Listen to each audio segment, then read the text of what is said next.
Hello and welcome to your Wednesday edition of This is Ibrox. Thank you for joining us on YouTube, Facebook, or wherever you're listening via any of the podcast apps. Please remember to give us a like, comment, and subscribe. We greatly appreciate it all. Tonight we'll be taking a look ahead to Olympiacos. We'll also be discussing the lineup and how Rangers currently are at the moment and what changes we see would fit us best. We'll also have a wee look at the new kit launch and also the state of the B team. A big welcome to everyone in the comments. Get your questions coming in and we'll answer them in due course. Tonight I'm joined by TII's CEO himself. It's Tommy. I actually had a longer intro for you. I actually had the king of the cardigan, but I don't know if anybody would have got that, because you've got, for anyone that doesn't know, Tommy's got 100% record whilst wearing his cardigan in the gantry at Ibrox. So long may that continue. How are you, my friend? Yeah, I've also got about 100 cardigans. I need to admit, it's a bit of standing. Listen, who doesn't like a cardigan? Right? I love a cardigan. They're formal, they're comfy. You can lounge about in it. Listen, all weather, you can be wearing a cardigan, even in the heat of summer. Right? If you don't like cardigans, something wrong with you. Not something wrong with the cardigan. So that's it. I thought you might have went down the TII's very own Trump or something like that intro, but fair enough. I'll take whatever I get at this point. I was going to say, if you had your say as the Rangers CEO, you'd make Rangers great again. How does that sound? I definitely would. It would be our golden age, I think, to paraphrase there. But no, I'm good, thank you, buddy. The across the pond stuff, a totally separate conversation, obviously. But I'm really pleased and thank anybody who's come out to listen to us. I know it's also Champions League night, so yeah, there's still lots going on, and we're facing into a big game tomorrow for a whole host of reasons. So glad that you're in the chair hosting, and all I need to do is talk. Thank you, mate. And it's a very historic day all around the world, and the people of the UK woke up to the news that Rangers have launched another kit. The Ibrox 125 kit was launched today as our, how could you say, traditional fourth kit that we seem to get every year under Castore. Very much like the sort of 90, 91, 92, because it was out for 2 years, Admiral kit that we had with the white collar and the white trim round the sleeves. Also paying homage to 125 years of Ibrox Stadium, with Ibrox Stadium 1899 to 2024 under the badge. And it also has emblems of the steel cross sections, which you see along the front of the main stand, which is a staple of the Archibald Leitch design stadiums. I think we might be the only one that will still have that when Goodison has said its goodbyes. I think you're right. I think Leitch was involved in obviously a lot, and that's his second Ibrox build. He was involved in the first one that obviously had a tragedy with regards to some of the wood collapsing and stuff like that in the standing. But I think we will be the last one with the exposed cross-section steelworks in there as well. It's a beautiful thing to say. By the way, JD, never fake news. Although I get your point. Very good. But yeah, I think it's a nice homage to that. There's, I kind of think of too many more stadiums in the world. There's a history of tears, triumphs, tragedies, but trophies. And long may Rangers at Ibrox Stadium continue. It is one of the world's most decorated stadia, and it is an absolute icon in its own right. Love the place. Love the place.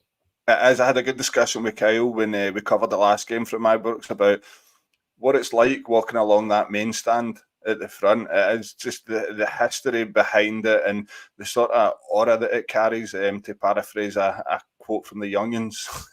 Well, there you go. That's a hell of a reference, that. I mean, I'm obviously biased. You are, maybe everybody here as well, but I would challenge anybody. Come to me with a better facade, the better front of a stadium, anywhere. Yeah. Just keep your modern day steel and glass self-serving beer machines. Well, maybe not keep the beer machines, right? I'm happy with them, but keep all that nonsense. Proper Welsh brick, proper glass windows, proper entranceway, proper stadium. Yeah, absolutely. I couldn't have said it better myself. I know we're slightly going off track here. Have you ever been to Highbury and seen the old main stand there, Tommy? The old Highbury, yeah. Yeah. I was in it when it was still a stadium. I think they've now turned it into, it's all flats now, isn't it? Yeah. So the main entrance for that is very like Ibrox. It's all marble and the sort of oak wood. And again, that was, if I'm right in saying, that was an Archibald League stadium along with Fulham's Craven Cottage, which the wooden seats in their main stand that still remain there were built and transported from Glasgow. So there you go. Well, just to keep us on that, right? Because I know everybody's rocked up to hear about Olympiacos and all that stuff, but I think, if I remember correctly, it was a friendship between, I want to say, Hughes or Hubert or something in there. His name escapes me at the moment. His friendship with Bill Struth, which led to Rangers essentially bailing Arsenal out when they were going bankrupt and buying shares from them. Those shares have been subsequently, unfortunately, lost. Let's not go into that. But yeah, there's a long history between Rangers and Arsenal Football Club as well. I like Arsenal; they're a proper club as well. But yeah, at one point we stepped in to save them. I'm sure most people will have that story in the back of their mind somewhere. Yeah, it's a great part of both clubs' histories, but the top itself, are you going to be digging deep and buying it for the cheap cost of £70 for the top?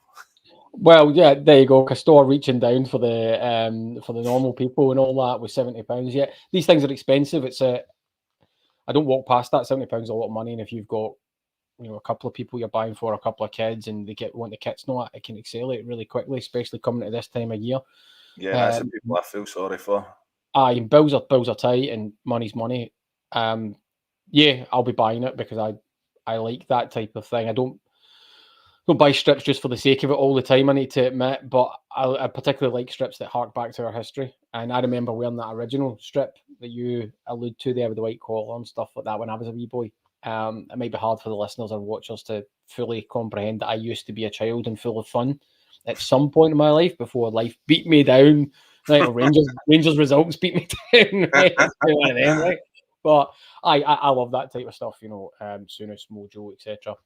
All that in there. So I can see myself buying that. Yeah, I think with the fourth kits, I look to the sort of Castor era, and they have been a lot more popular than some of the other strips that we've brought out. Particularly, I like the one that I'm wearing just now. I think this was 2021. We had the white one with the sort of buttoned off centre collar, which went back to the sort of original Moses McNeil days all the way back. I think is that the 150-year anniversary one? Yeah, the off centre white one. I think I wore one of them.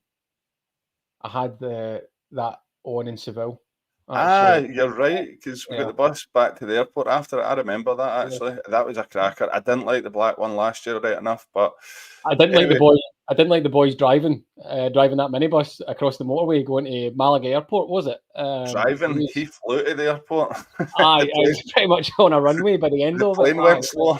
I remember being there as well. Listen, we're wildly off at this point, right, in terms of agenda. But I remember being there, and I was supposed to fly back flying back via Copenhagen, and then I think it was Edinburgh. It was the only flights I could get. And I rocked up the flight going to Copenhagen. It was full of Frankfurt fans. Oh. And I was like, nah, not a chat. You can't lock me in a steel can in the air with this lot. And I ended up having to get a last-minute flight to, I think it was City Airport or something like that in London, and then get back up the road. So that cost me more than the £70 that the shirt's going to cost. Let's put it that way. Wow, you're better than me. I went via Gran Canaria to Fuerteventura, Edinburgh. That sounds a lot nicer than my travelling, to be honest with you. But at some point we should probably get back to the agenda then, Kyran. Right? Yeah, okay, let's do it. So we need to hash this out, just the two of us ourselves. Anyway, talking about travelling, the Gers are on their travels. We're back in Europa League action tomorrow night as we face off away to Olympiacos. Now, they're very like us in a sense that they churn out managers like nobody's business, a bit like ours. They've had 6 managers in the past 2 years. They also relatively every game play a 4-2-3-1, and they seem to like the Europa League and playing in Europe a lot better than domestically. They were the 23-24 Conference League winners with a 1-0 win against Fiorentina in extra time. Tommy, they're no slouches. I don't know how much you know about Olympiacos, but how can you see this going? Yeah, well, I won't try and test out my fledgling Greek here, or my knowledge of Piraeus or Athens or anything like that. But they're a properly good team, and I think Philippe Clement in his press conference, etc., was referencing it's a step up. You know, they beat Braga, they beat Malmo comprehensively, actually, in both games. I think Braga was 3-0 as well. They are a really, really good side, and I think in Mendilibar, they've found their manager. He's definitely getting something out of them. Looks like he knows exactly what he's doing as well, and that run last season as well was pretty impressive. So it'll be interesting because we're in, if you like, good form in Europe, give or take, right? The Lyon game, but it'll be interesting to see how we approach it. But it's against Lyon, it's probably the toughest test so far, and you could maybe make an argument that this game's tougher than the Lyon game because it's away from home. They'll have a proper atmosphere as well because the Greeks do create an atmosphere and they expect to go far into this competition. So yeah, really, really tough match in my opinion. Yeah, I kind of had a quick scan through the squad. A couple of players that jumped out was Moroccan striker El Kabi, who's quite well known. He got the winner in the Conference League final for them. Gelson Martins, who was previously of Monaco under Clement. I was desperate for us to sign him. He plays on the wing. We were crying out for wingers. I think he was a free transfer as well. He's one to watch out for. And the other one is 17-year-old, I might murder this name, Christos Mozakitis, who seems to be the shining light in Greek football right now. He plays a sort of defensive mid role for them. So he's one to watch out for. But in terms of them, Tommy, you've mentioned that they've been more or less the same as us in the Europa League, 2 wins and a loss to Lyon. How do you see us setting up? How do you see us approaching it from our side? And I'm going to throw something at you, which has been the sort of headline of discussion since the weekend. Dessers and Tav, where do you sit on this? Do they play tomorrow, or is it a look ahead to the weekend where there should be changes made?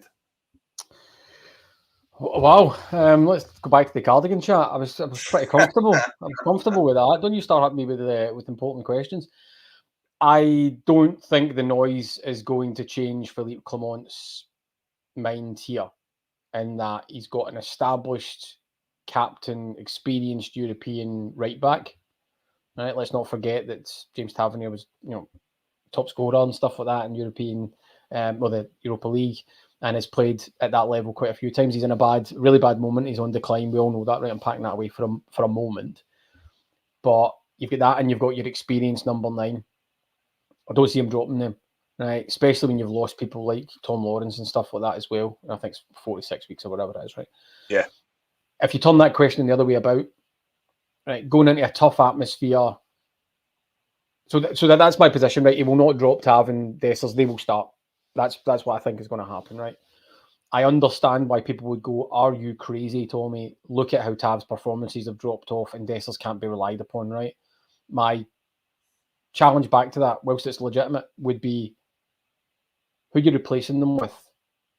In a tough European game, in a tough environment, who are you throwing in there to the Wolves? Are you throwing in an inexperienced Egamani to lead the line? Are you going with Danilo? I can understand the second one. I can understand Danilo there. Casemiro, not in the right squad. back. Sorry, I might say Casemiro because I was flicking on to right back. Thank you, Kyran. Are you going with an inexperienced Egamani? Are you going with a relatively inexperienced Casemiro at right back? Are you going to shuffle the pack? He said that Sterling can't play 90 minutes, if you take his words in the press conference correctly. So how are you going to shape that squad? Interested in your view, interested in the listeners and the watchers' views on that as well. But that's my question back to you. Tell me how you reshape it if you drop your 2 experienced players. It's a sort of loaded question. In terms of, we'll start with Dessers. For me, that's part of a bigger issue. I feel for Clement in a way when I think about it, in that sense that, like you said, who do you play up there? So we go back to the summer. Dessers, for me, is the perfect backup striker. He'll score you goals against the lesser teams in the league. When it comes to the big moments, he's going to let you down, and that's why he shouldn't be number 1. In the summer, we went and signed a project striker instead of signing the out-and-out number 9 that was going to pull the team out of a hole and push us on when we really needed it in the bigger games. Now, 1 goal since August isn't good enough whatsoever. But what choice does Clement have? Like you say, captain hindsight here a wee bit that Danilo's starting to get fit again and he's not in that European squad. We didn't know that at the time. He's come off the back of a bad knee injury, which looked like he re-aggravated. Luckily enough, it wasn't as bad as the first time. If, like I say, if we had the luxury of hindsight and we could have seen into the future, then he probably would have been in the squad. So Egan seems to be the only backup striker there. In terms of Tavernier, I think I'm on board with you with that one. He has got bags of experience in Europe. I think some of his better performances, Lyon aside, have came in Europe for us. Let's be honest, under Clement, we're 5 away from home undefeated in Europe. That's nothing to sort of ignore either. For me, I've liked to look at Casemiro every time as centre-back. Saying that, maybe minus the Aberdeen game's probably the only sort of shaky game that I've seen him play. But like you say, I don't know how the listeners or the watchers have seen Clement's press conference, but he went into depth about Sterling. Speaking of how he wants to see the Sterling of last season, the niggle that he's had, had problems with his accelerations, and he is a quick player, and that probably hinders his game a lot because a lot of his game depends on the pace. If you've seen towards the dying embers of the game at the weekend, where he was trying to recover and get back, and he done very well actually, and that's something which I've seen universally an opinion that the team that ended the game at the weekend, Tommy, should be our strongest team going forward. Is that the team? I know we're jumping off script again. Is that the team you would like to see start at the weekend? I know it won't be tomorrow night, but do you agree with that? Yeah, but possibly. I mean, I think everybody wants to see rehabilitated, maybe the wrong word, but they want to see a free-flowing, fully fit Danilo lead the line. I think everybody wants to see that at a certain point. And that speaks to your point as well about Dessers as a great backup. Yeah, I probably broadly agree with that. And it's for Danilo to get fit, replicate his numbers, but also take the big chances in the big moments. I mean, I think Danilo can be subject from what we saw when he was fit of big misses as well. Yes. I mean, that's not to do the guy down, but let's not get overly gloss with that type of thing. But yeah, to your point as well, which is well made. When I had my mix up earlier, Danilo's not in there. You've got no Cortez, which was supposed to be part of that forward line dynamic as well. We've got the likes of Czerny, we've got Egan-Riley as a development striker. You're going to have to go with experience at some point and then mix it up. And I think Danilo maybe gets a chance at the weekend, depending.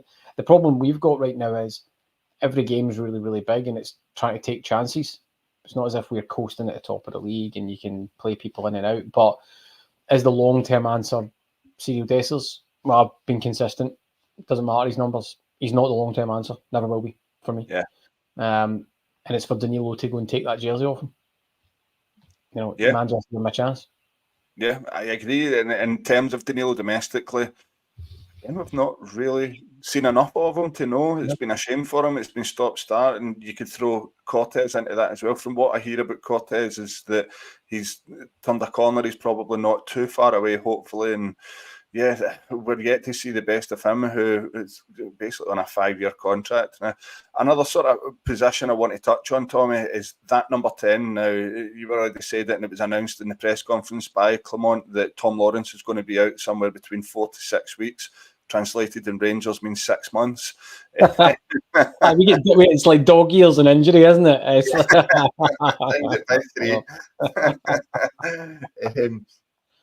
so, for me, after the weekend, quite like Diamande in there. I'm not a great fan of the number 10. I'm more a fan of having 3 in the middle. Raskin and Barron, for me, have been just fine. I feel like we're very exposed. And I know Andy Halliday spoke about it on Open Goal this week about he feels he gets a lot of time on the ball in the middle against Rangers. And it's almost evident that you can see that. I think we give away a lot of sort of space in there and there's not enough going on. I think Diamande in there makes it more of an 8 than a 10. And I think that's something that we really need. Like, would you start Diamande at the 10 tomorrow, or are you one that screams out that we want to see Bajrami in there because that's what we've bought him for? Definitely Bajrami for me. But again, it might be horses for courses, given the injuries. But I mean, that's Bajrami's best position. But it's trying to make sure we give him a space to play. And he's not as if he's performing badly. Out there wide as well. On the Diamande needs coached point, by the way, from Ian. He does, and my understanding is he is getting a level of specific coaching as well to try and help him with things to his game, that's been identified. But yeah, I think he'll end up. I agree with you. Just go back there. Baron Raskin, pretty solid. That's fine. It comes back into some of that. Right, what do you want to do in that kind of away game scenario? Now you've lost Tom Lawrence, and oddly for me, Philippe Clement in his press conference referenced his defensive work. Not entirely sure I'd seen all of that, but yeah, if anybody watches the press conference back, when he's asked about Tom Lawrence's goals and assists at the top end, he then goes on to actually reference his defensive work in the jersey as well. Somebody will need to maybe highlight that in the Eclipse package for me. But the question is, you've lost that, much as it is. Do you then say, right, it's not going to be all-out attack because they're a team that can kind of come at you really, really quickly? You try to work your way into the game, in which case you play Bajrami out wide, you maybe drop Diomande in and you go for a flatter feeling midfield, or you try and say to, and I think some people in the comments had picked this up, but speaking about the right back situation, you try and drop Sterling in for 60 minutes in the midfield, give us power, pace, cover the space, do whatever it looks like, just to try and bed down the midfield and allow us to play into the game. And then you look to change it later on and see if you can stretch them with, like, McCausland or whatever, and mix it up top with Bajrami. I think he'll probably just go with Bajrami out wide, and he'll end up going with Diomande, and the midfield will be slightly flatter. Yeah, I've got to disagree with you on the Sterling stuff. For me, Sterling centre mid, it's been done. Parkhead didn't work. He's not a centre mid. He's got to be played at right back. Hopefully, he can keep fit, and we see that. But I'm going to put this question to you, Tommy. That's come in for Westdale 18. Do you give Egan-Riley a chance out wide and get? I get slagged for this in the comments, so I'll change the way I pronounce it. Bajrami in the middle. I said Bajrami. I get told it's Bajrami. I don't know where you stand on this, but question stands: do you give Egan-Riley a chance out wide and get Bajrami in the middle? I believe it's Bajrami. I believe in Albanian and that kind of pseudo-Slavic tongue that the J is silent, is my understanding, but I might be wildly wrong there. Yeah, that's pretty much as much you get from me on that. I struggle with English at the best of times, so I'll let you lead this. No comment, mate. No comment. Yeah, listen, he's got a tendency to drift out wide anyway. If you watch Egan-Riley, right? We need to stop doing this. Pick a lane, and we'll just stick with it. I'm not entirely convinced that that's his best place, and for a young player who would be coming into a tough environment, I'd rather he was played.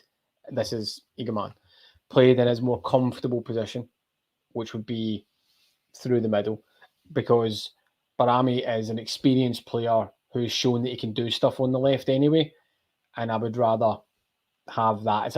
It's a lesser of two evils, for want of a better way of putting it.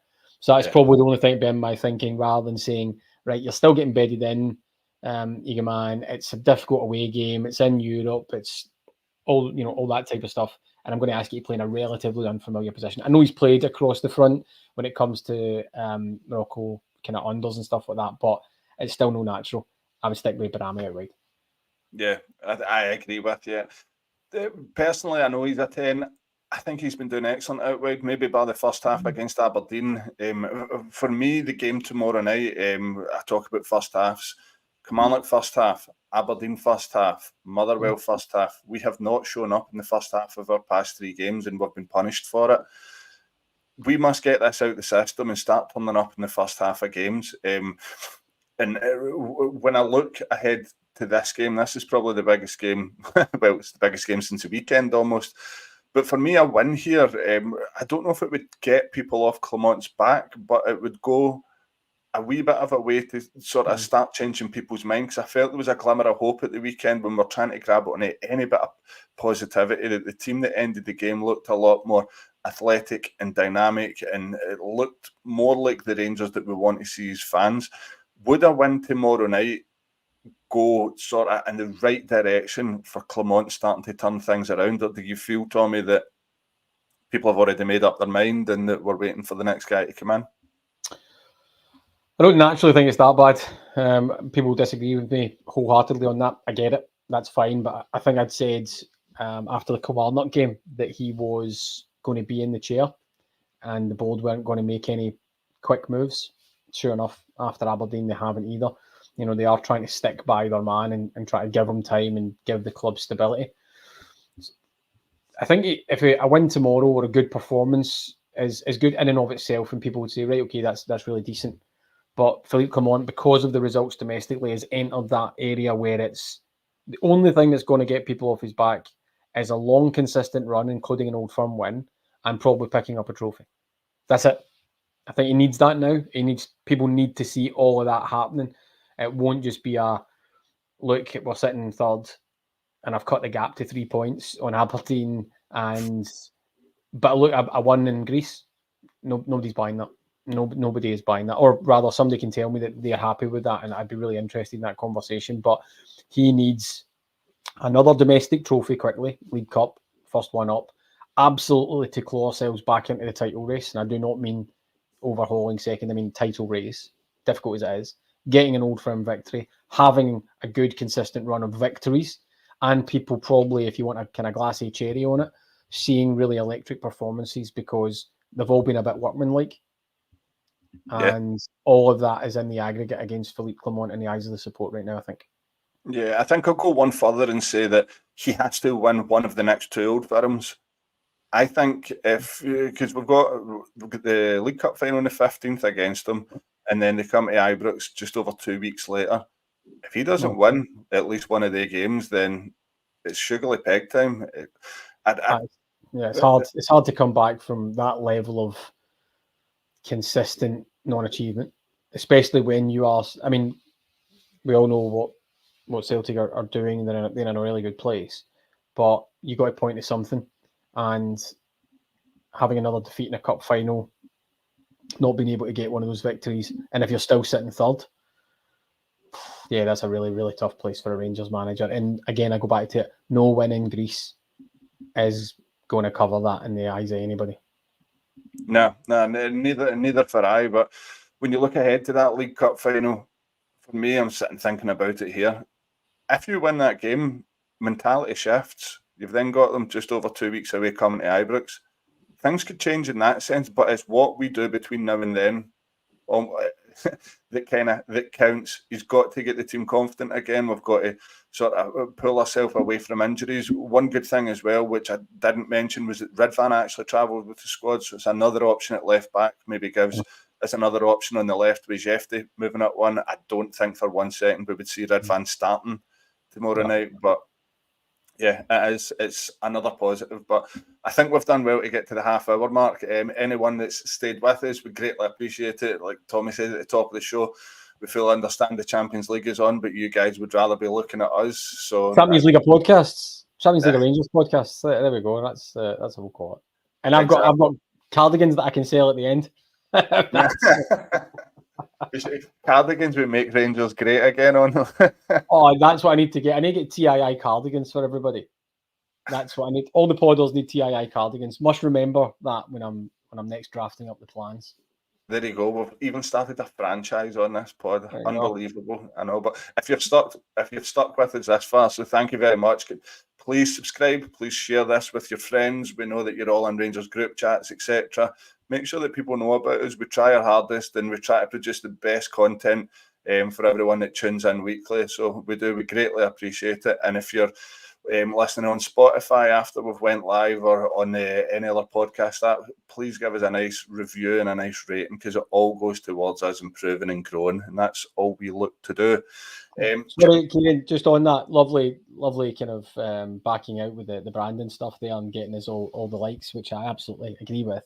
But since he'd sent it into the WhatsApp, big shout out to JB and any of the World Rangers Supporters Club who I think they were in a sports bar somewhere in Paris or something like that earlier this evening. So I hope they have a good night tonight, and I hope heads aren't too sore in the morning, and I hope everybody enjoys the game. Yes, so for anybody, I've just retweeted one of his videos. So JB's at World Ranger on Twitter, or X, depending on how you look at it. There's another one we need to pick a lane on. X, right now that Elon Musk has reared his head on absolutely everything to do. But it sounds weird because you go, right, you can call it X, that's fine. But then you go, right, I've just seen a tweet. You can't say I've just seen an X or I've just RT'd that X. It just sounds a bit stupid, to be honest with you.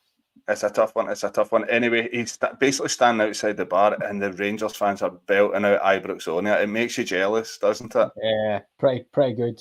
But listen, everybody's got the next best thing, which is us. Yes, sort of. Just a quick one to kind of finish us off, Tommy. The B team won 5-1 last night against Partick Thistle. I think it may have been the reserves. I'm not sure it was the first team in the Glasgow Cup.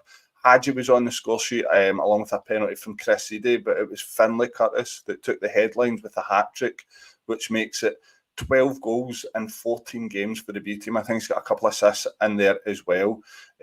He's not a striker for anyone that isn't aware, that doesn't really keep up to date with the B team. I've only seen him a couple of times myself. With these sort of figures and playing against the teams that the B team have come up against, we're devoid of wingers in the first team and we're crying out for numbers from the wide areas, almost, to put it that way. Like, why aren't we seeing them in and around the first team with the lack of options that we've got out wide?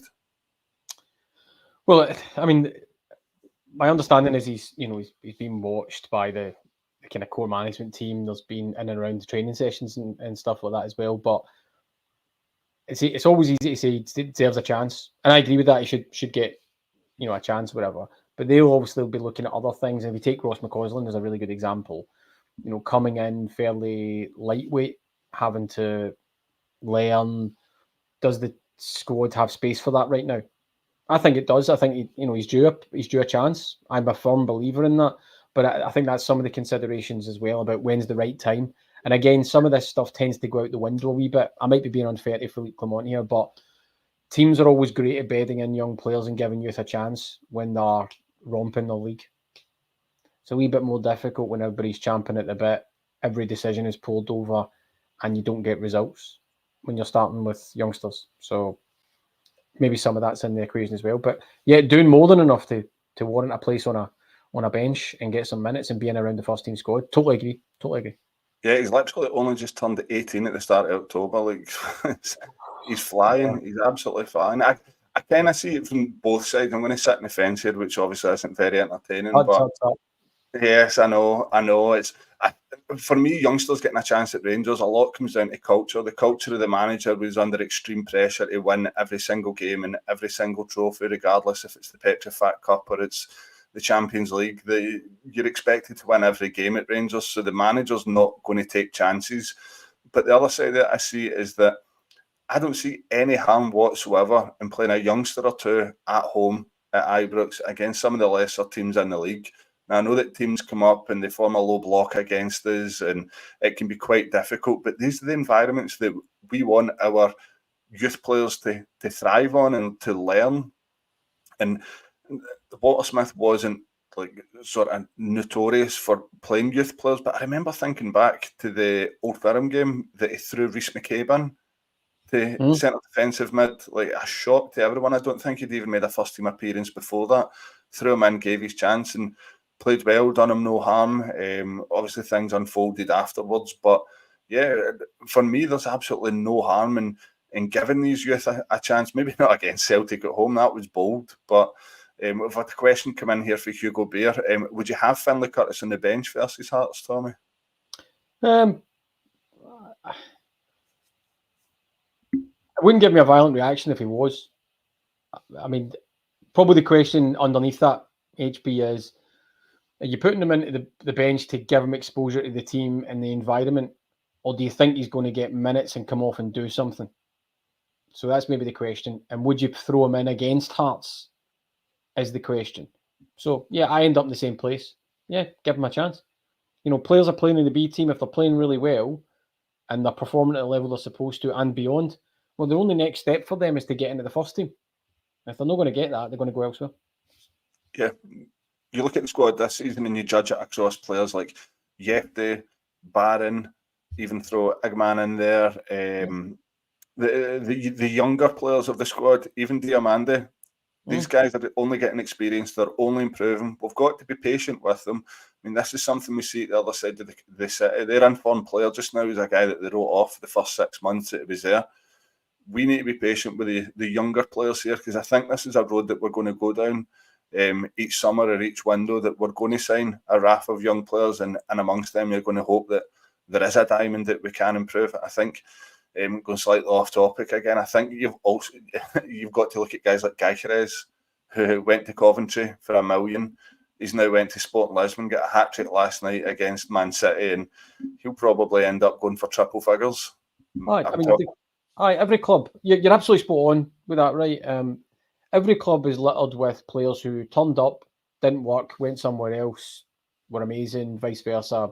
It's all dependent on the club, the team, whatever, manager, situation. To your point about the kind of set up at Rangers as well, yeah, they've been clear about that. We're going to be buying young, trying to develop, selling them on. That absolutely at the core of that includes players coming up through our own academy. And so the only way to do that is either get them out on loan, go and experience the rough and tumble, the playing against players, taking the physicality, all that stuff, or you get a shot at your first team if you're good enough. So, if the performances are going in, the numbers are going in, well, there's only one other place for that boy to go. And it's either get a shot there or be clear with the manager and the manager clear with him. You're going out on loan to do this, but we see he's the long-term prospect. And I think people just want to see that. They want to see players physically getting development opportunities, whether it's in this, the first team or it's out on loan, but you physically know that they're doing something because the eye's on them and they're coming back with something important as well. And maybe that's the bit that we sometimes lose sight of. Yeah, I wholeheartedly agree with you, and I think it goes again to the bigger picture about having a permanent director of academy, and we could be here all night discussing that, and it gets pretty boring quickly. Take your pick about how many positions are still open in the management or the C-suite over at Ibrox. But no, you're right. You need that consistency, and hopefully, maybe to bookend that, we find the right people after such a long term waiting for an appointment of CEO and stuff like that. Get the right people in, and then they have a plan, and that takes us forward with the strategy as well that was preset. So we can only hope that those positions get filled relatively swiftly as well. Yes, fingers crossed. And I'll not keep you too much longer, Tommy, but give me a wee prediction. Right. Give me a wee prediction for tomorrow night. Oh, do you know, it's one of those ones that I'm sure everybody's the same. That certainly, if you're on the podcast, you don't want to say anything, overtly crazy sometimes. Right, because people come back and go, listen, what were you thinking? But I'm also a Rangers fan, and sometimes I just like to be blinkered. Rangers 2-1. Yes, okay. I'll go Rangers 5-1. I'm going to go for thriller. First or second half? Second half. We don't turn up the first half. We'll go 1-0 down half and then 5-1 second half. Oh, brilliant. I'm going to go 2-2. Desmond 2-2. Fair play. I can see he's been resilient. I can see it being a good game, actually. From everything I hear, both teams are very alike. So, yeah, I can see it being a good game. But, no, as ever, thank you to everybody that tuned in. I've already said the piece about subscribe, like, comment, give us a wee review. Use no the script. But, as ever, we'll be back on Sunday night. The guys will be here with the post-match analysis after the game against Hearts. In fact, we'll actually be here tomorrow night, not live, right enough. So look out for us on YouTube and wherever you get your podcast for the post-match reaction after Olympiacos away. Hope you enjoy the rest of your evening. Good night.